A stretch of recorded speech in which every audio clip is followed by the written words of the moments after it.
కొత్తిమీర పచ్చడి చేసుకుందామండి. కొత్తిమీర 2 కట్టలు పెద్ద కట్టలు తీసుకున్నాను, బాగు చేసి పెట్టుకున్నాను. ఓ పెద్ద కట్ట పుదీనా అండి, శుభ్రంగా కడుక్కొని పెట్టుకుందాం. పుదీనా కొత్తిమీర శుభ్రంగా కడిగి పెట్టుకున్నాను. 2-3 సార్లైనా కడగాలండి, ఇసుక ఉంటుంది కదా ఆకుకూరలో, బాగా కడుక్కోవాలి. కొత్తిమీర పచ్చడికి కొత్తిమీర అయితే ఇలా పెద్దగా ఉంటుంది కదా, మిక్సీకి తిరగదు, అందుకని చిన్న చిన్న ముక్కలుగా కట్ చేసుకుని పెట్టుకోవాలండి. పుదీనా కట్ చేయాల్సి చిన్నగా ఉంటుంది కాబట్టి. కొత్తిమీర పుదీనా పచ్చడిలోకి ఎండుమిరపకాయలు ఇలా తుంచుకుని వేసుకోవాలండి, గింజలు కూడా ఎగుతాయి. జీలకర్ర, ధనియాలు, తెల్ల నువ్వులు అన్నీ కొద్దిగా నూనె వేసుకుని వేపుకుందాము. ఇది కళాయి పెట్టుకునండి, దగ్గర నూనె వేసుకుని ముందు ధనియాలు వేసుకుందామండి. ధనియాలు కొద్దిగా వేగాయండి, ఇప్పుడు జీలకర్ర వేసుకుందాం. ఇప్పుడు కొద్దిగా వేగాయండి, నువ్వులు కూడా వేసుకుని వేపుకుందాం. ఇదిగోండి శుభ్రంగా ఇప్పుడు అన్నీ ఎగిపోయి ఇప్పుడు ఎండుమిరపకాయలు వేసుకుని వేపుకుందాం. ఇదిగోండి మొత్తం అన్నీ కలిపి శుభ్రంగా ఎగిపోయి ప్లేట్లో తీసుకుని పక్కన పెట్టుకుందాం.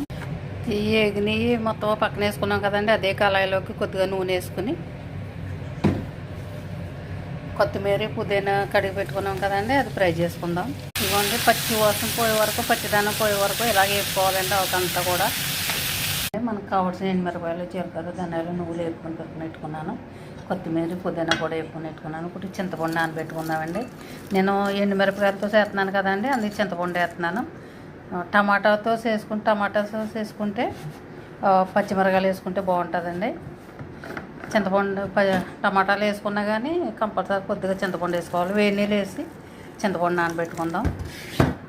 ఇదిగో ఇప్పుడు ఇవన్నీ మిరపకాయలు, ధనియాలు, జీలకర్ర అన్నీ మెత్తగా మిక్సీలో వేసి మెత్తగా చేసుకుందాం.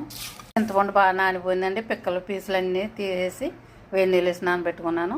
ఇవి కూడా అందులో వేసి మిక్సీ చేసుకుందాం. ఇవ్వండి ఇప్పుడు ఉప్పు కూడా వేసుకుందాం. కొద్దిగా చింతపండు వేసుకొని మెత్తగా చేసుకుందామండి.